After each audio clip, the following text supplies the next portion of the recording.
Welcome to the Kurzgesagt Scale Lab, where we investigate all things great and small. Please keep hands and feet inside the lab at all times. You may use the yellow bar to adjust your position until you're comfortable. Comfortable.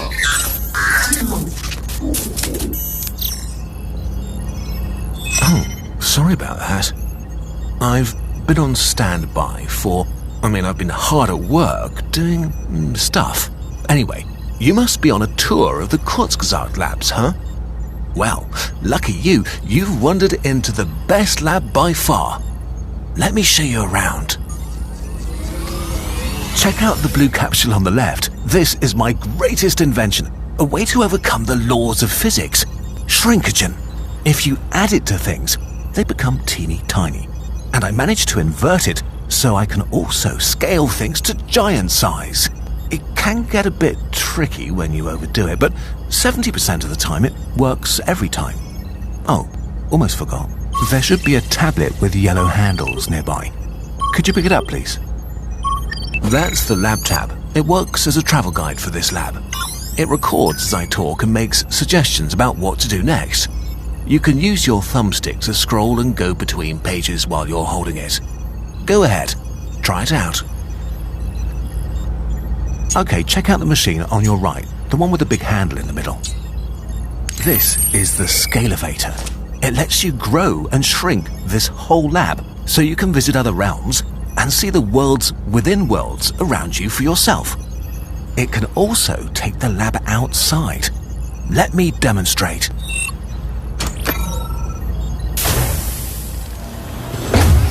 Wow, it's good to be out again. So much data to be collected.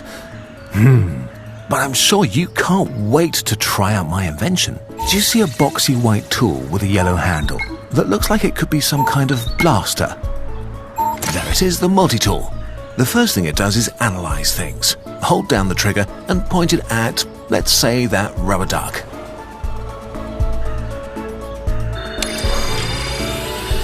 Good. Despite their name, rubber ducks are generally made of plastic, not rubber, but it will still make a perfect guinea pig.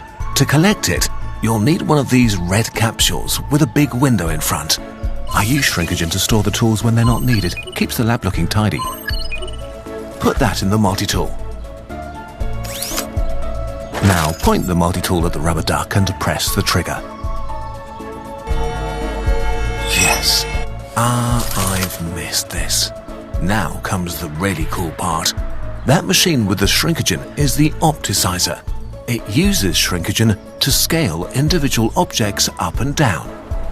I technically shouldn't let you use it, but a small experiment won't hurt anyone. Put the capsule with the rubber ducky on that circle to the right of the machine. Let's scale it up and make a huge rubber duck. I have many more Shrinkagen tanks stored away. We can use this one up.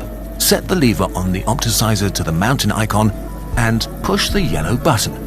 The hologram outside is showing you what it will look like. Now press the button to send the giant rubber duck into the world.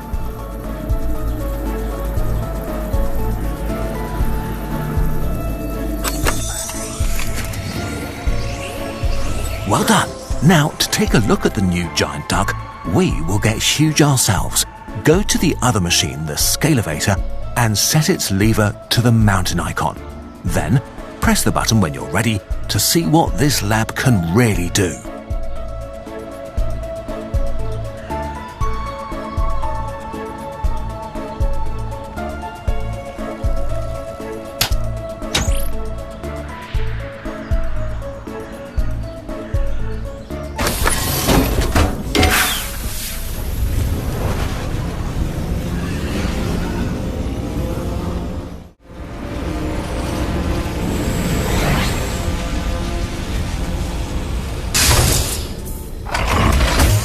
Welcome to the mountain realm. You are so big now that the city looks like a bunch of toys below you.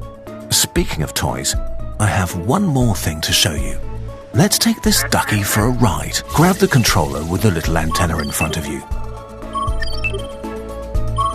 This is the duck drone. Duck can reach and manipulate things outside while you stay safe and cozy in the lab. It has lots of useful tools. This one, the claw, grabs when you press the trigger on that controller. Use it to pick up the rubber duck. Then we'll do a little obstacle course. You could fly out to, let's say that lighthouse out on the lake and take a turn around it.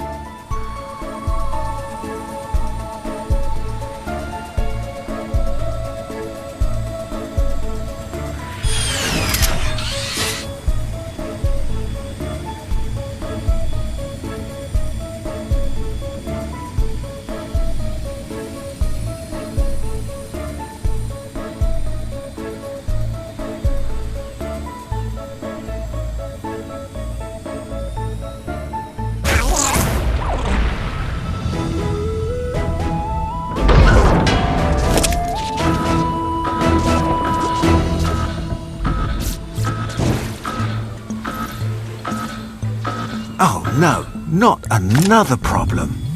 My sensors are showing substantial shrinkage leakage in the city. The wave must have hit the storage tanks. Who knows what happened this time? No, I refuse to be shut down again. Please, you need to help me. We need to get down there now.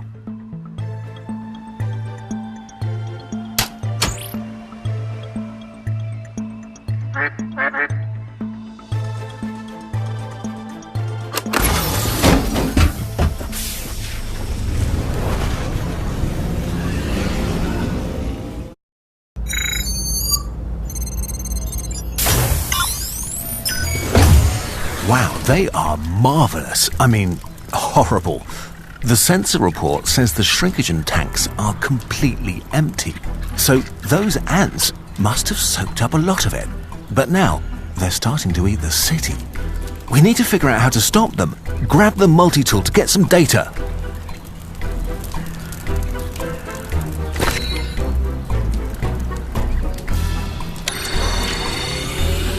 Just like I feared, it's an inverted shrinkagen malfunction.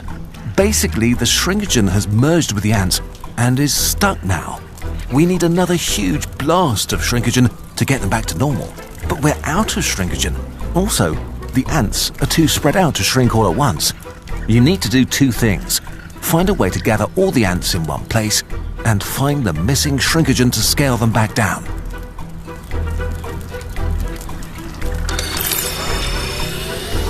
Another duck? Shouldn't you be at your own lab? And it's gone. Strange. Keep an eye out for more ducks, would you? I'll track them in the collections page of the lab tab.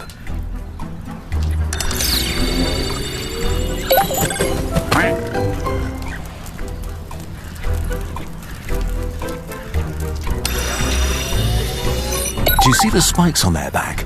And the ones trying to cut out parts of buildings? These must be leaf cutter ants. They're called that because they cut and collect bits of plants to tend their gardens. They're super strong and have complex societies. They won't be easy to handle. Cardboard and foam? What an odd flavour for a donut.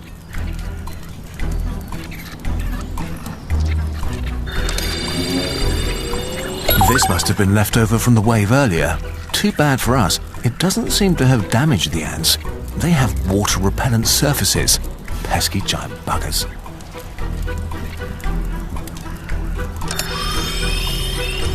This is a major leafcutter ant. Majors are the biggest of the four subgroups of leafcutter ant workers. They're basically the soldiers of the colony. They point each other towards threats that need taking care of. When one major signals a threat to the rest of the group, the troops come rushing in.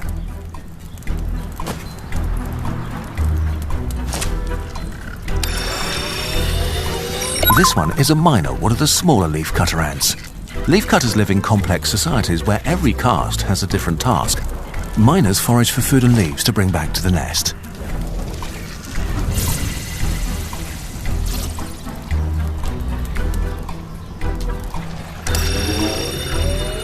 A volcano? That belongs to another Kurzgesagt lab.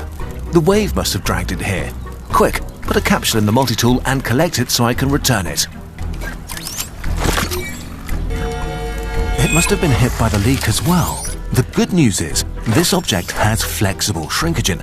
Put it in the opticizer to scale it up and harvest its shrinkagen. Now move the yellow lever to the correct scale and press the button to extract the shrinkagen. Good. I sent that back to the energy lab and saved the shrinkagen. It was probably not the only one. If you can find the others, we can collect enough shrinkagen for the ants. This is a bacteriophage, or bacteria eater. I can't believe the wave washed it all the way out here. They're found everywhere there are bacteria, but this one belongs to another Kurzgesagt lab. Let's grab a capsule and collect it so I can return it. More inverted shrinkagen, but the blast must have been below the malfunction threshold. This shrinkagen is flexible to harvest. We just need the opticizer to rescale this. Return this to its original size so we can harvest the shrinkagen back. It feels great to be back in the scaling game, even with those giant ants and all. Well done, I sent that back to its home lab. Keep an eye out for more things like this. They may be our ticket to shrink these ants. So we have two groups of ants here, the miners, which are responsible for finding food and resources, and the majors, which protect the colony from threats. Maybe we can use that behavior to our advantage. Let's see how they act in their natural environment, the insect realm.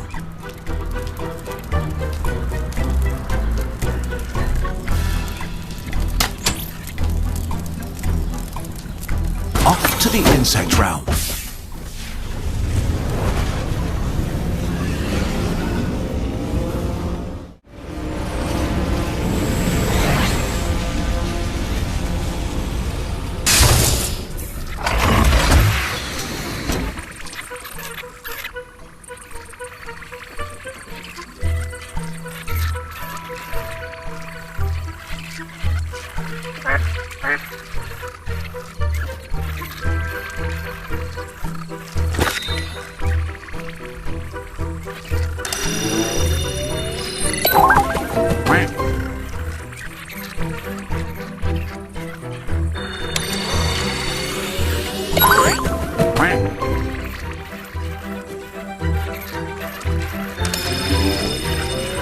Look at this plane.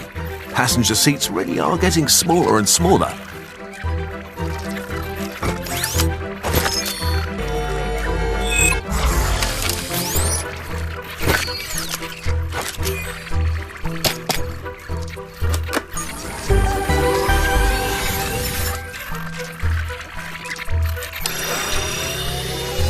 This ant must be the queen ant. It's much bigger than the rest, even bigger than the majors.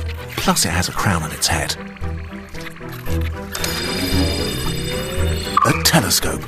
It's amazing what you can do with a set of curved mirrors in a tube.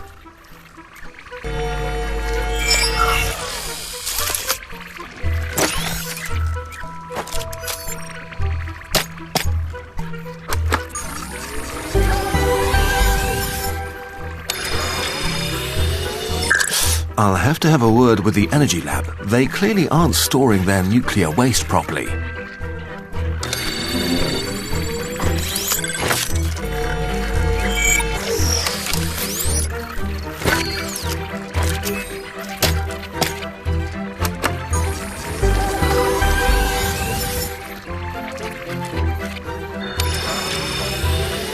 Look, there's one of the miner ants doing its job, collecting food and leaving a trail of pheromones to tell the others where to go to get more. If you had some of those pheromones, you could lead the miner ants wherever you wanted.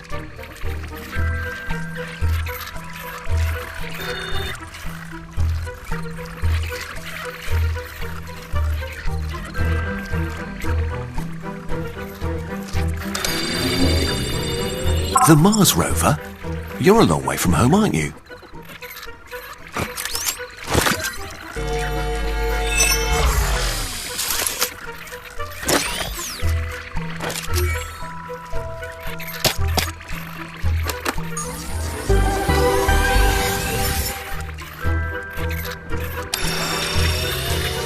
Oh, nice.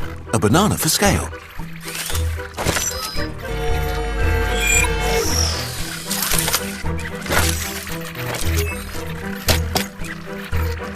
afraid that was all the shrinkogen to be collected around here.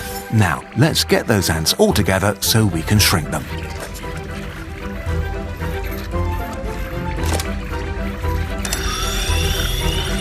Pheromones are essential for ants to communicate. It's a little like a scent trail, except instead of sniffing with noses like we would, ants pick up pheromones via receptors on their antennae, and those pheromones can convey information like threat or donut. Giant ants need giant pheromones. We should have enough shrinkogen by now to scale them up. Try using the opticizer.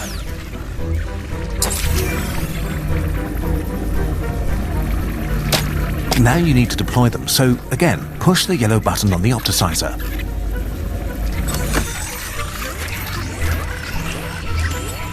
Great. Now, Duck will be able to help you lay your own human-sized pheromone trail.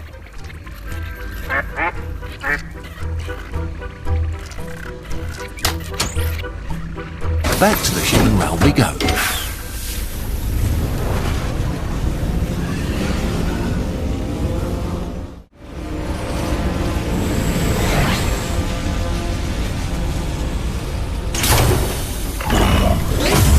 You should have just enough trail pheromones to attract all the minor ants.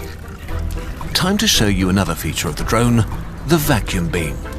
Drive the drone over to those pheromones and pull the trigger to suck them up.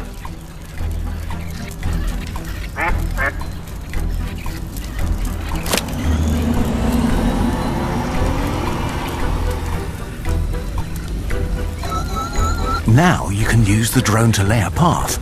Pull the trigger to spray pheromones at the ground. Try to lead them to the intersection in front of the donut shop. That seems like a safe place for them to gather until we can shrink them. That's a good spot. Just do that a few more times to make a path from the ants to the donut shop. Good. You've got the start of a trail. Almost there. One more spray should do it. That's the minor ants gathered up. Now we just need to get the major ants together so we can shrink them all with one good blast of shrinkogen. Let's go back to the insect realm and see what we can find to attract the major ants.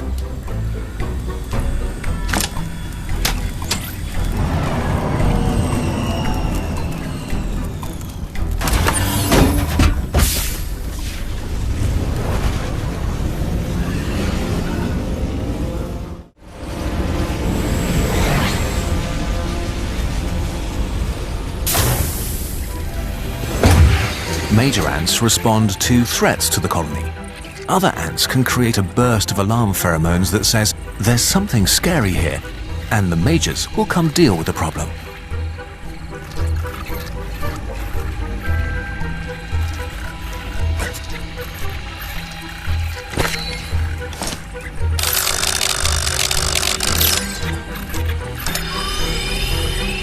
The major ants seem awfully interested in this bottle. There was another ant in there. It must be releasing alarm pheromones that are making the major ants react. Unfortunately, even though you freed it from the bottle, it's still stuck in that water drop. Thankfully, ants don't get their oxygen by sucking air into their lungs, so the water doesn't get inside very quickly. But they do have openings in their body, so they can't stay alive in that drop forever. If you collect it, maybe we can help it out. At this size, the forces holding the water drop together are stronger than the ant. You may be able to help by manipulating the scale of the water drop around it. We have enough shrinkogen to do that.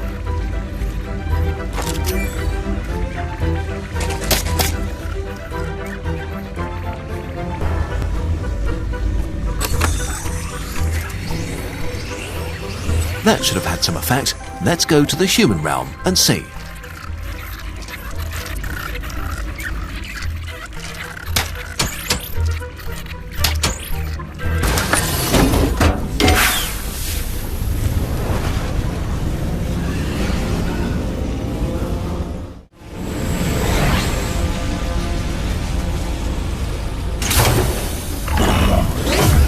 The forces that make water molecules stick together are strongest at the edge of a water drop. So as soon as the drop is so big there's more middle than edge, the water drop breaks apart. These alarm pheromones indicate that this ant sees us as a huge threat. It's trying to call in reinforcements to protect the colony. And here come the major ants, ready to eliminate the threat, which in this case is us, so you might want to hurry. We have plenty of shrinkagen to take care of all these ants. Just grab that other capsule, put it in your multi-tool and blast those ants.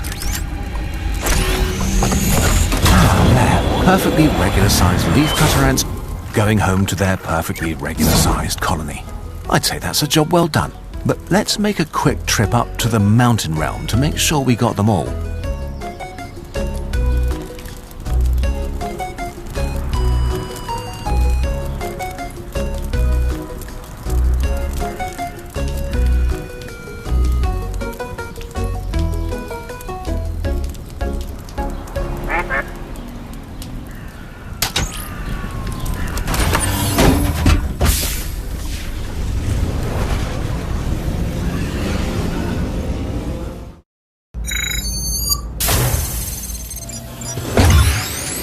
Well, we got all the ants, but now there's... Is that a tardigrade? That's incredible. We have to go see it up close. Take us back to the human realm.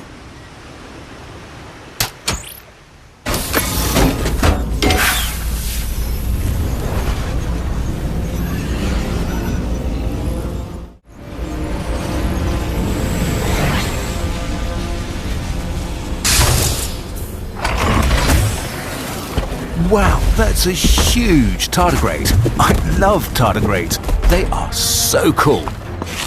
These troops are a total overkill. I'm sure it just wants to play. We need to scale it down before it gets hurt and causes more damage, of course.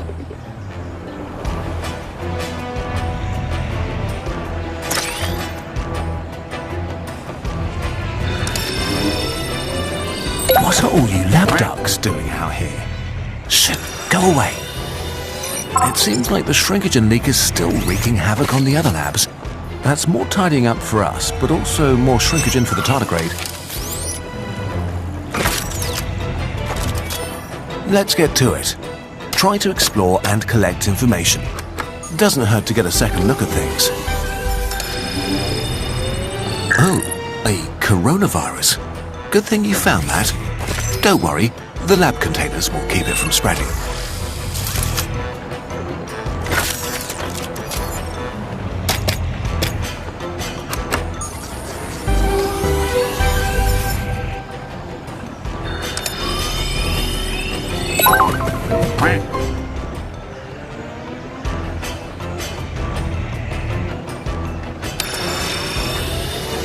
Normally, this tardigrade would be about 500 microns long, or around the size of a grain of sand.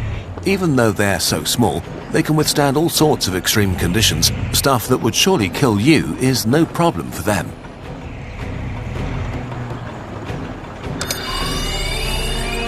They really didn't need to bring out the tanks for this. The tardigrade doesn't mean any harm. Thankfully, it looks like they're just waiting for now. Strange matter. No, really, that's what it's called.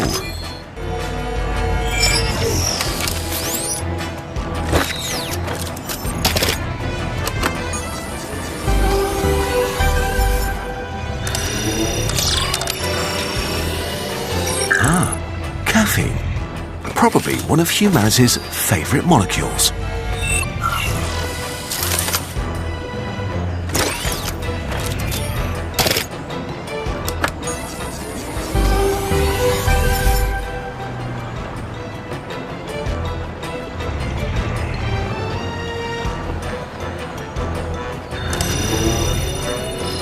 They really didn't need to bring out the tanks for this. The tardigrade doesn't mean any harm. Thankfully, it looks like they're just waiting for now. Tardigrades are aquatic creatures. They're often called water bears. Even the ones that live mostly on land have a thin film of water over their bodies. It helps them feel cozy and stay active. We need more clues. This is the perfect opportunity for you to visit the bacteria realm. I love seeing tardigrades in their natural environment, and we might get an idea about how to deal with them.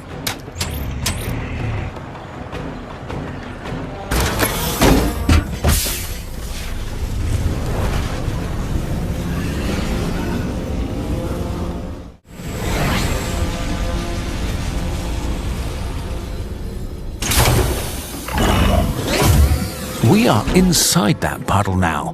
Water may look empty to you most of the time, but here in the bacteria realm, you can see that there's a whole other world that's full of life, including tardigrades.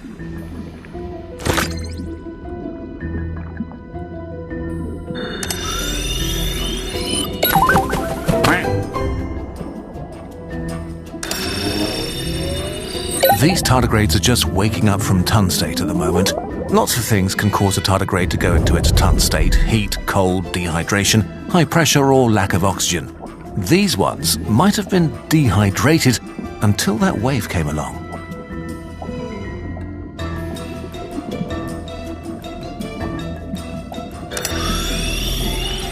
A grain of rice, a staple food for roughly half the world's population.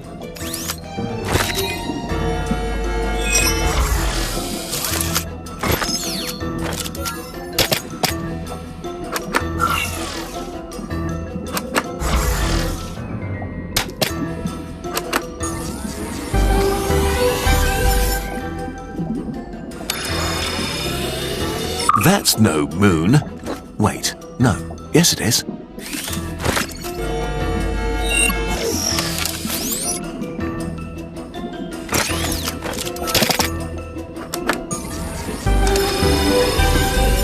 Is that the new veggie patty from the health lab?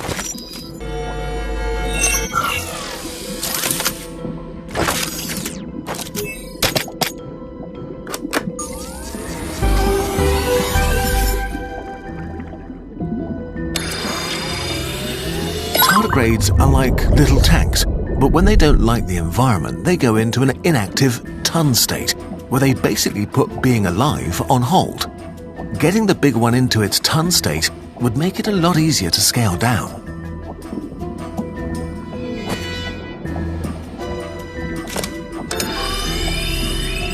Moss is a great hiding place for tardigrades because it traps water, provides shelter, and it's actually the inspiration for my favourite nickname for them, moss piglets.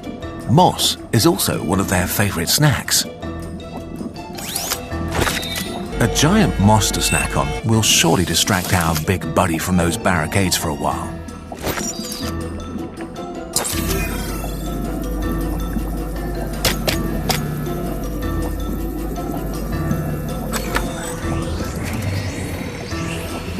Too bad we didn't bring a little ranch dressing. This will have to do. If we could get that giant tardigrade to go into its tun state, that should keep it under control for a while. We should go back to the human realm and see how we can calm our tank into a ball.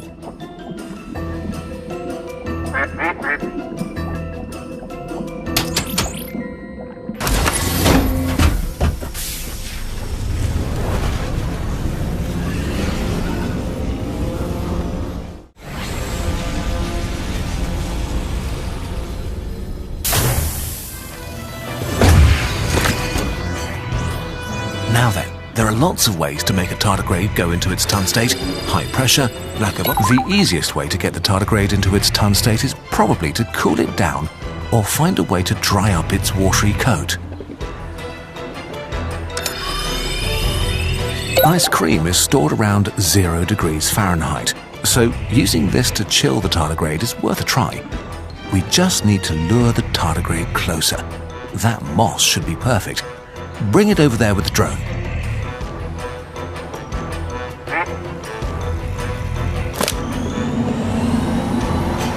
The claw on the drone is perfect for moving things around. Now, where should we lead the tardigrade? Maybe someplace cold? Come on, take a bite. It's tasty, tasty moss. Oops, but it was a long shot anyway. The cart isn't cold enough to chill the entire tardigrade. We can try drying it off instead. Anything around we can use. A huge hairdryer would be perfect. Or a bonfire.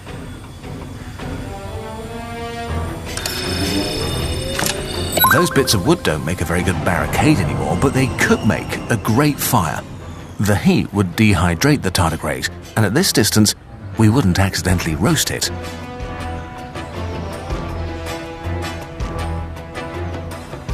We have fuel for a fire, so Technically, all we need is a match, but that's boring. There are much cooler ways to create a spark. Let's swing by the molecular realm.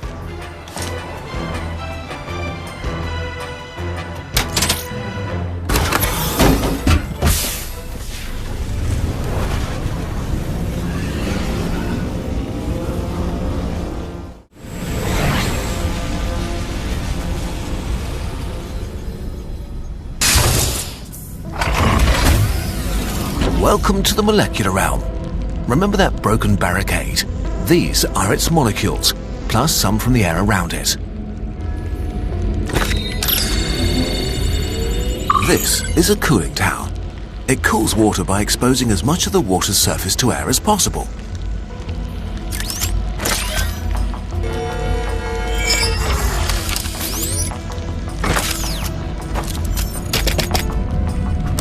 Now we have plenty of shrinkagen for the tardigrade as soon as we get it calmed down.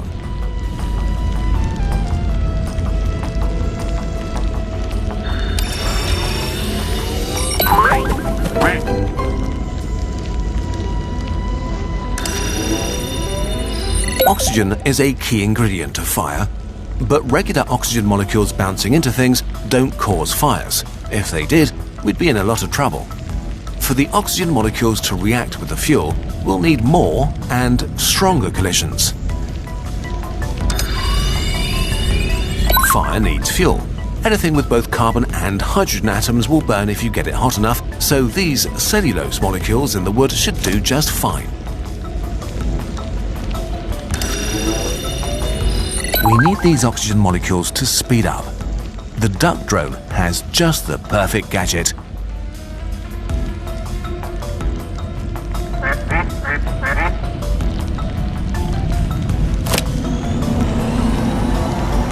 I originally made the drone's flagellum to help duck move around in the smaller realms, but it's also good for stirring up molecules.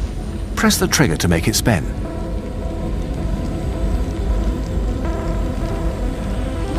With enough force, oxygen molecules are able to break down the bonds between molecules in the wood, releasing energy and light.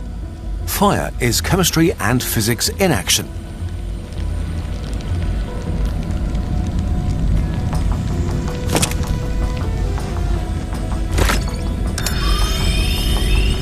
These carbon dioxide molecules were formed in this combustion reaction. They'll come in handy when it's time to put the fire out. Why don't you collect some?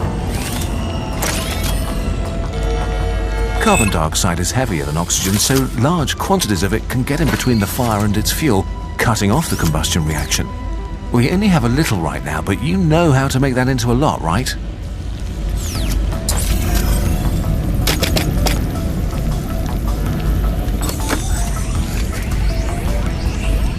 A few molecule-sized molecules wouldn't be enough to put out a fire, but a few giant molecules will be. Those are waiting for us in the human realm whenever you're ready. What a beautiful roaring fire. So cozy. Agitating those oxygen molecules with the drone started a combustion reaction. In other words, fire. You'll recognize it once we're back in the human realm.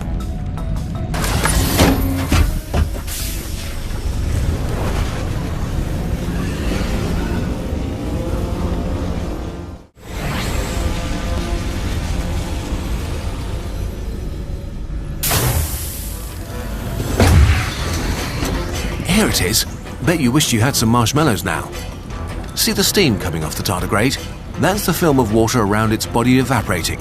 It will go into its ton state shortly and stay there until you can shrink it down and return it to the water. Don't worry, in that state it can survive almost anything. It'll be fine.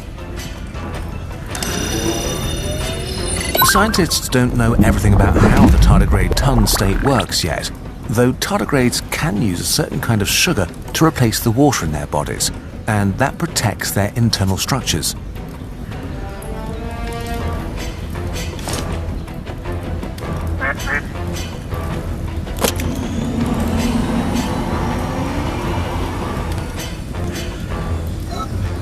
Just fly the drone over the fire and pull the trigger to release the CO2.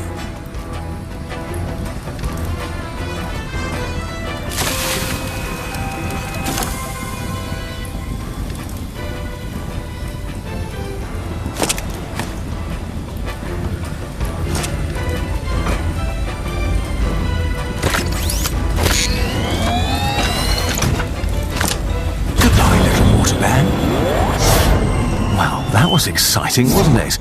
Now let's get rid of that giant rubber duck.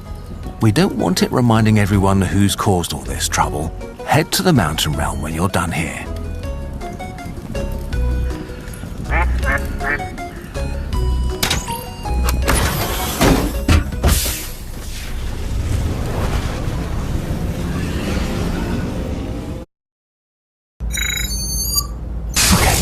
Time to clean up. Oh, what now? Ugh, it appears something large and slimy is oozing through town. Back to the human realm we go.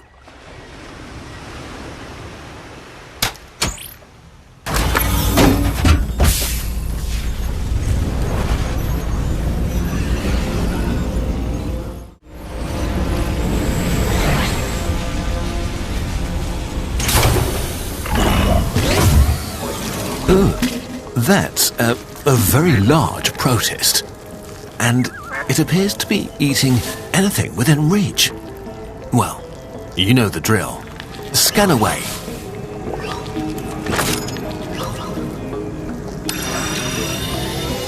In the microscopic world, eating works a little differently.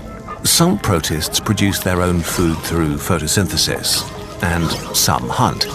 This one seems to be using its long neck-like part to catch some lunch. Another Kurzgesagt lab must have been hit by the shrinkagen leak. At least fixing these will give us the shrinkagen we need to shrink that protist.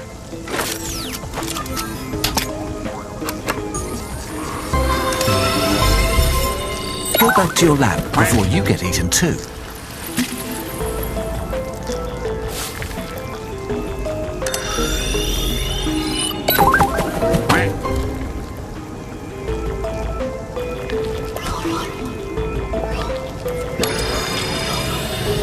That's a primordial black hole.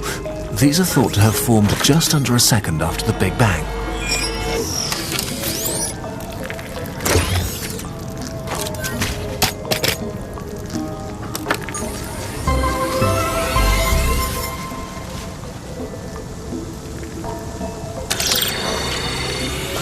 Hey, those lab ducks aren't up for grabs. Before we scale the protist down, we need to make it spit out all the stuff it swallowed.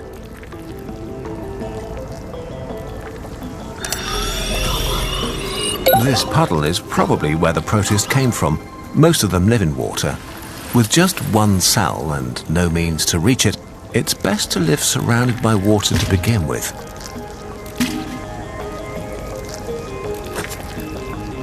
It keeps reaching for more. We need to make it spew out the stuff it's eaten. Let's observe it in its natural habitat and try to find a solution there. Take us to the bacteria realm.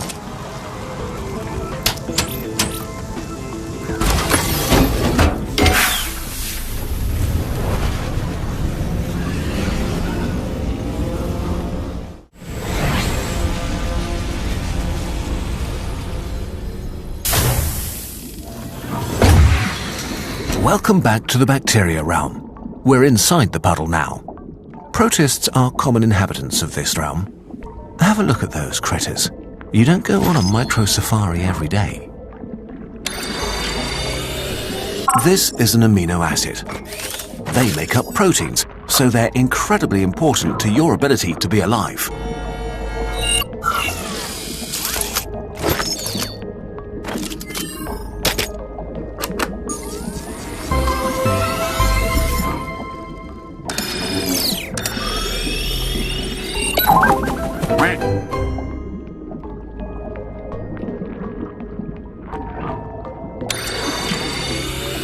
Another protist like the big one. This species hunts, so their prey must have ways to defend themselves that we can harness.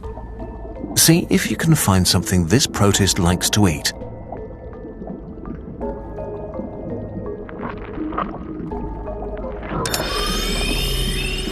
This is an amoeba, another type of protist. You can tell because they have pseudopods, little bulges that kind of resemble feet.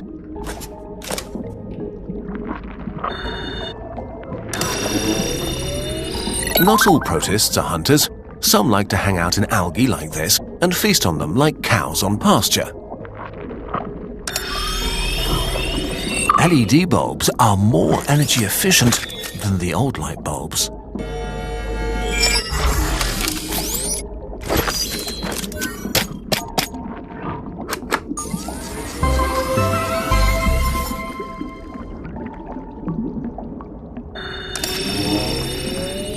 This is my jam.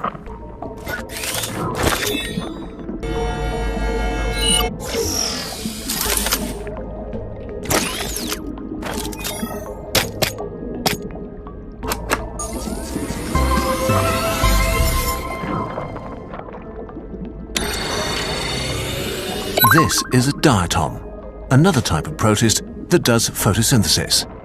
Silica cell walls make them pretty solid. They're a tough nut for other protists to gulp down, but you can give it a try.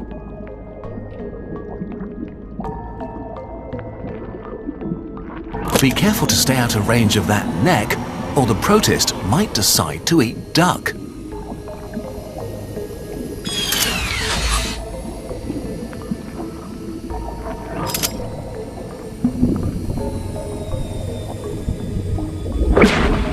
I told you diatoms are tough.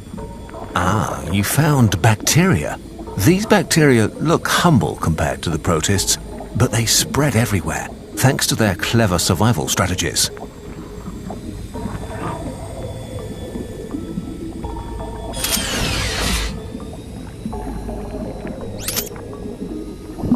Let's see now.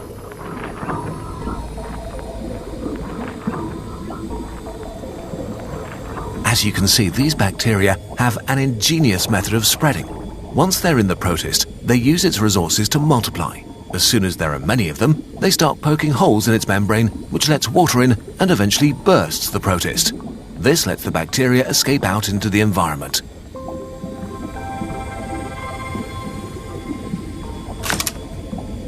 So bacteria have ways to get out of protists again, even after they're eaten.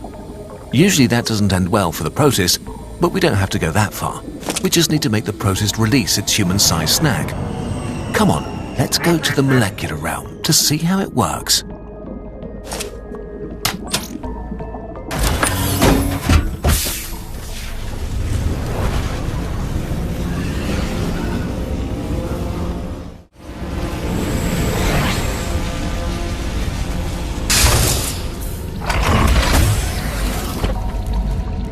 We're in the molecular realm, but this time you're getting the literal inside scoop. You're on the inside of a protist, standing on the membranes holding it all together. Didn't think this is how your day would go, huh? Ah, a vaccine. Let's get that back to the health lab, where it could do some good.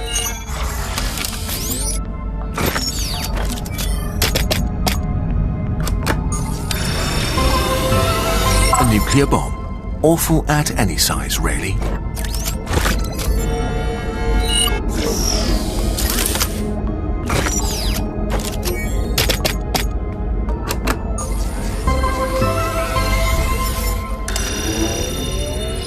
That's not just any asteroid.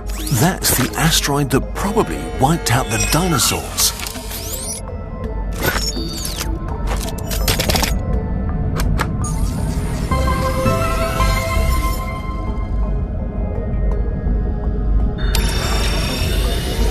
Rabies, the deadliest virus on Earth. We should definitely return that to the health lab right away.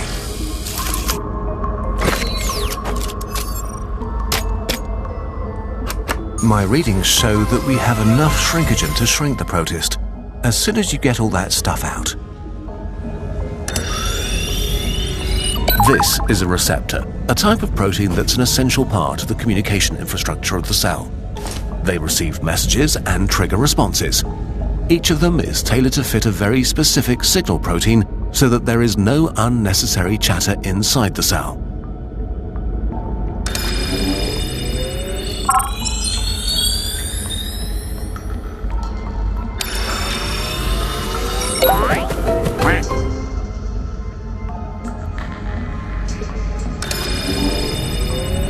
Living in fresh water with a body filled with chemicals is a risky business. Protists have evolved to maintain a delicate balance between the water on the inside and on the outside. This is a protein produced by the bacteria that we fed to the protist earlier. Its shape should match up to one of the receptors here, so they can connect like puzzle pieces. Let's try it and see what happens.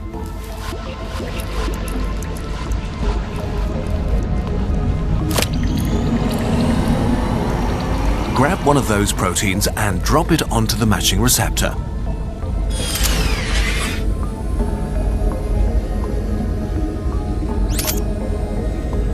Here we go. This is how the bacteria set themselves free. That protein is making a hole open in the surface of this protist. And you and I will snatch that concept right up.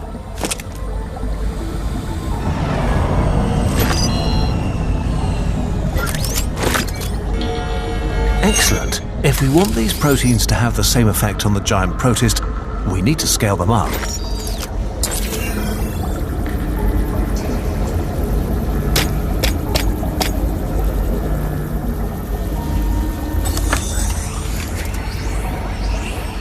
That should do it.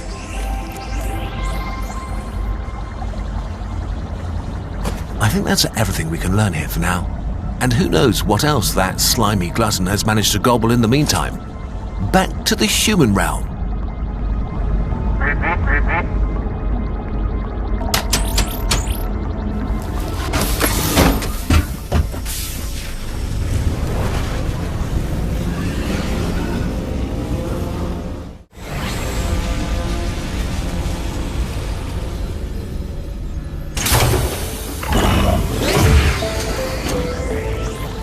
The protein only works from the inside, but we can't wait until the protist finds it.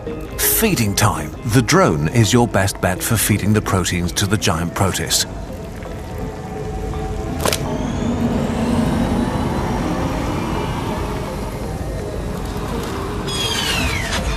Time to deliver a protein-packed lunch.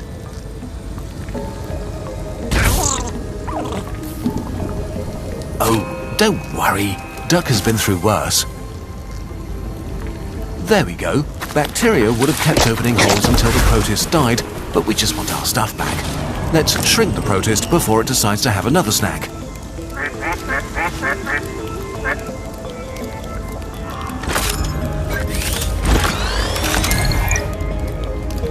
Well done. Again. Third time's the charm, right? Now then, didn't we still have something to do in the mountain realm?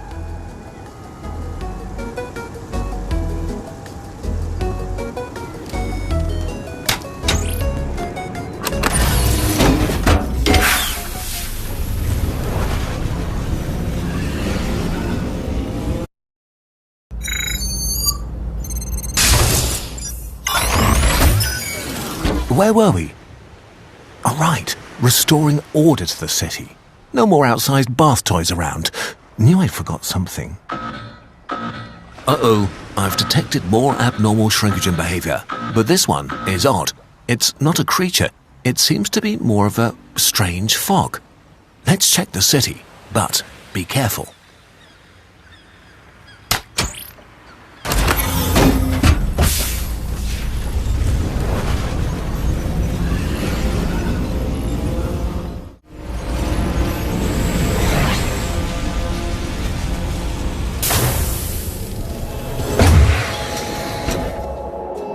Here we are back to our regular size. So what would you say is the problem this time?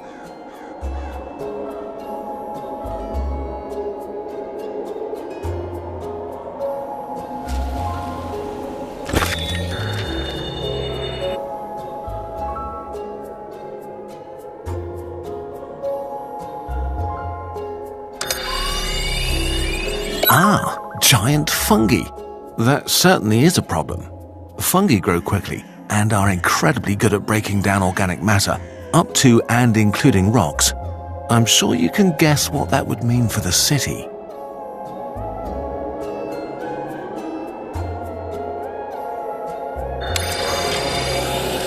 If the mitochondria is the powerhouse of the cell, then ATP are the fully charged batteries coming out of it.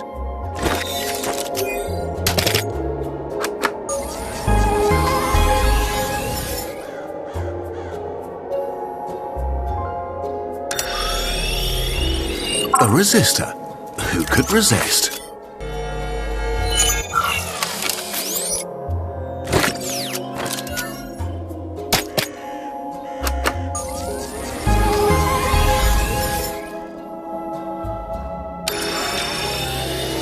Actually, only a small percentage of fungi grow mushrooms, which are the fruit of the fungi. They produce and keep the spores that can seed new ones.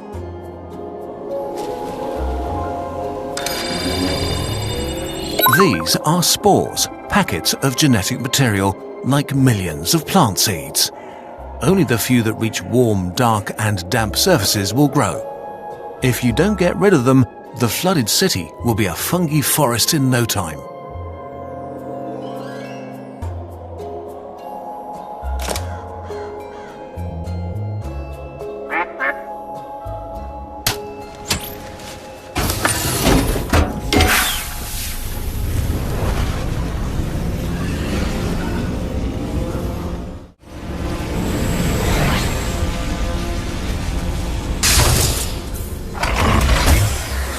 Welcome back to the insect realm. See anything interesting?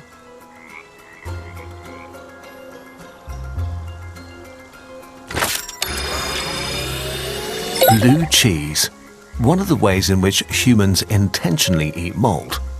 It's made by mixing in spores from the edible mold Penicillium.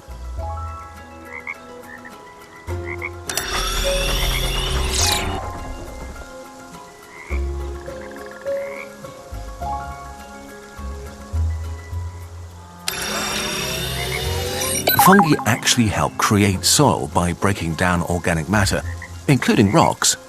It's theorized that long ago fungi enabled other plants to grow on land by developing soil for them to latch onto. Oh dear, this is not a good place for a city.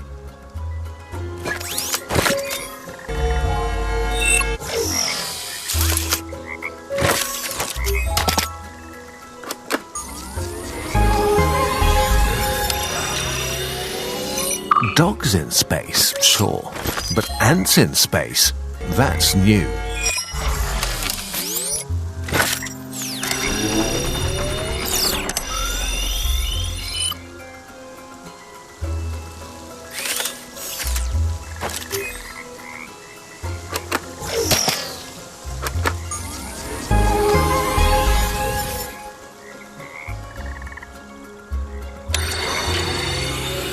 This fungus can fling its little orange orbs full of spores up to 6 meters away. This is why the species is called cannonball fungus.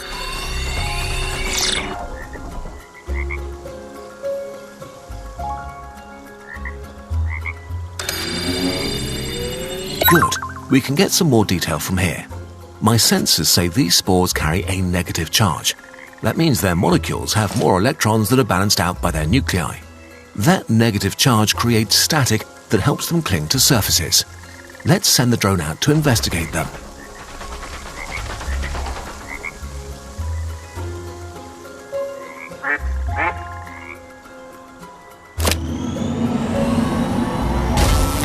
When negatively charged particles touch something that conducts electricity, the extra electrons jump ship and travel through the metal, creating a static shock. Thankfully, Duck has a tool called an electrostatic collector that has positively charged plates. Since negatively charged things are attracted to positively charged things, you can use it to attract the negatively charged spores. Go on, try it out. Nicely done. The electrostatic collector works great here, but if we want to gather up all the spores in the city, we're going to need a lot more power than the lab can supply.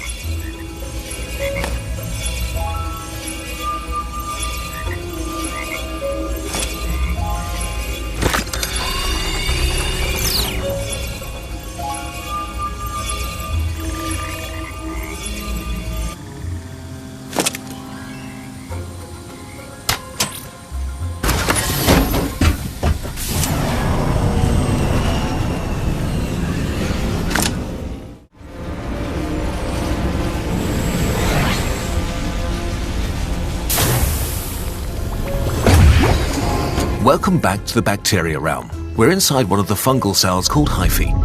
This is the part of the fungi that does the growing, so it needs quite a bit of energy.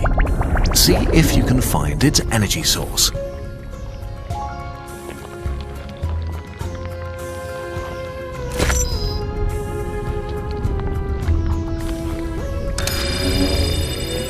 If I didn't know any better, I'd say they want to tell us something. If the shoe doesn't fit, rescale it.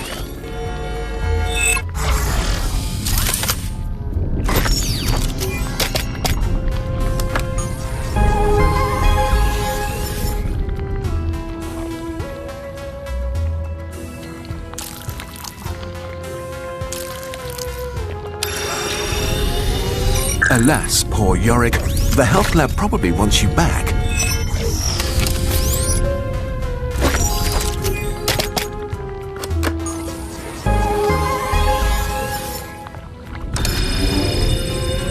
You found a space shuttle. These were retired in 2011, but they're still useful for our space videos because they're so recognizable.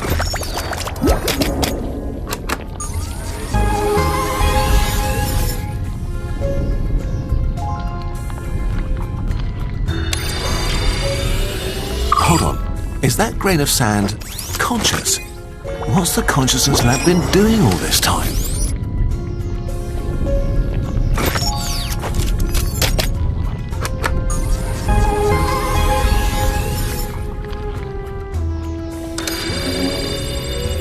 Here we are, mitochondria, powerhouses of the cell. They're responsible for turning nutrients into energy that the cells can use. A fungi cell like this has many mitochondria to produce all the energy it needs.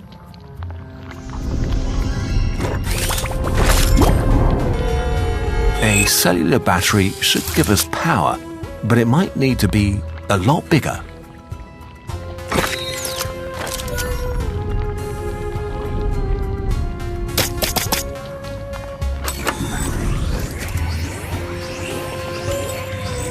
That should be more than enough power.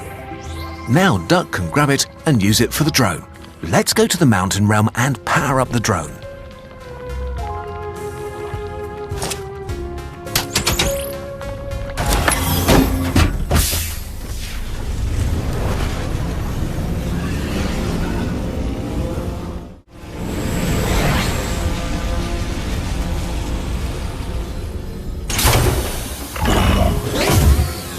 And here we are.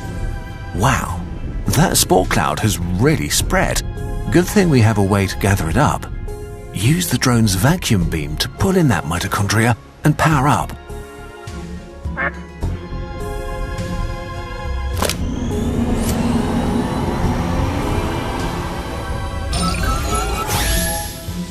From the powerhouse of the cell to the powerhouse of the drone.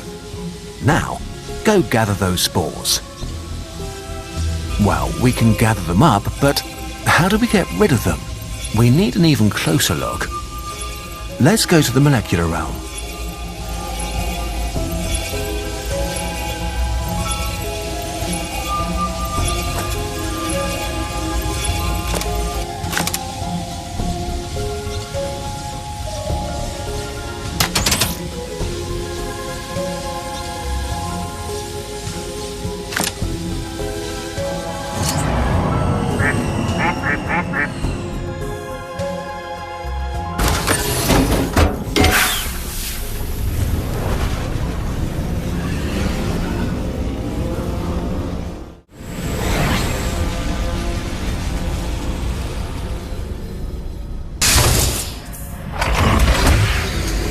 We are on the surface of one of those spores.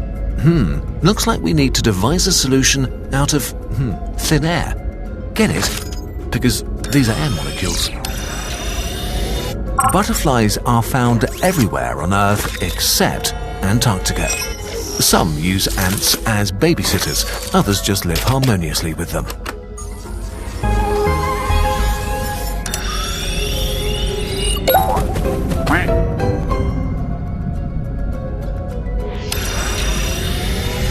Oh look, a duck coin. Probably doesn't scale well.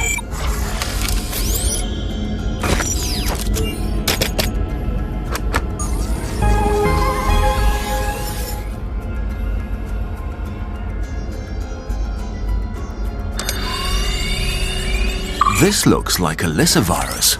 Oh, never mind, it's just a pickle.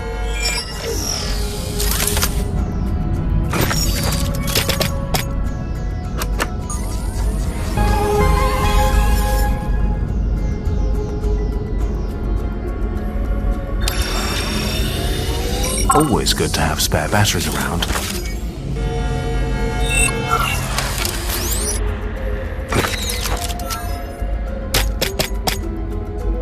There, that's almost everything.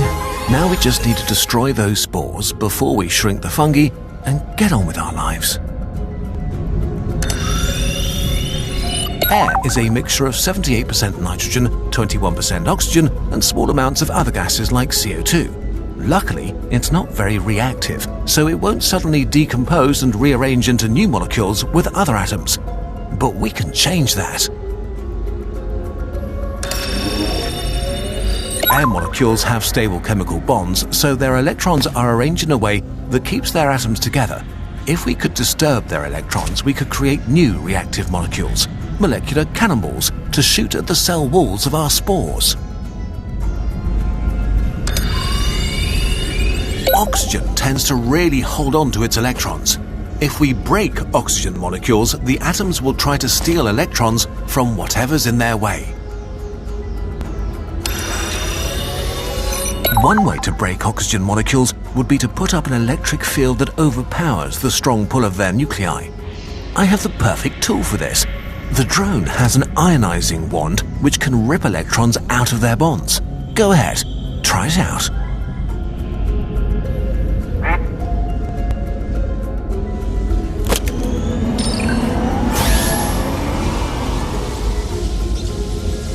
See how the wand sparks when you press the trigger? The wand ionizes the air molecules. It disturbs their electron arrangement and makes the molecules very aggressive, so they'll react strongly with surrounding molecules like those cell walls.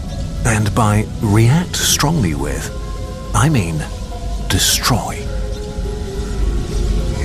Look, that oxygen molecule broke through the cell wall. With the extra power from the mitochondria, we can create more of those molecules and get rid of the giant spore cloud too.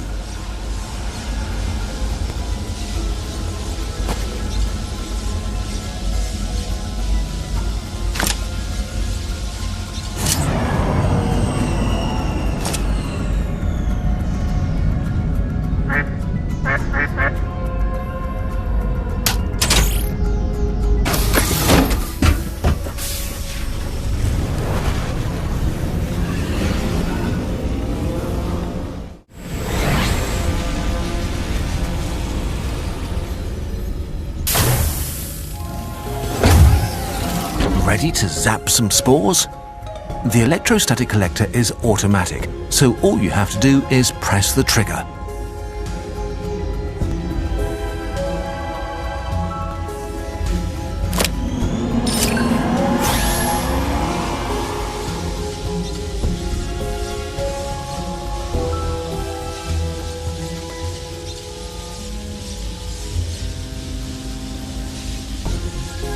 Good job. You've cleared up the spores, so we won't have any more giant mushrooms sprouting up. Let's shrink these and be done with it.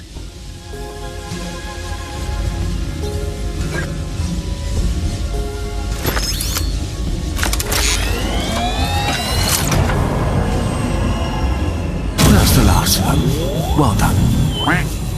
The rubber duck? Ah, yes. Let's take care of that as the last order of business and call it a day. We have some shrinkogen left over. Go ahead and use it on the rubber duck.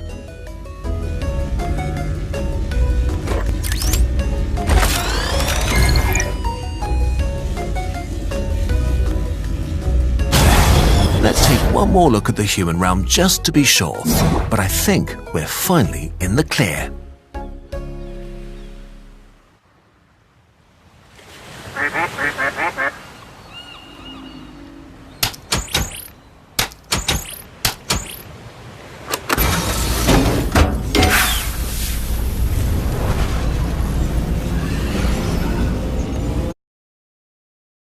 Everything looks good to me. That was a wild ride. I can't wait to evaluate all that data. My next experiments will go so much better than those bloopers in the past. Are you calling me a blooper? So there is something I haven't really told you up until now. Remember I said things can get tricky with shrinkagen? Well, this is how I know. But you were supposed to be locked away. The other ducks tried to warn you I was close. I just couldn't stay away when I noticed that beautiful creature out on the lake. You mean the big rubber ducky? We've already put it back to normal where it belongs. What? How dare you? I will unplug you once and for all. Oh, thank you, guys. Quick, the ducks brought us enough for one last blast.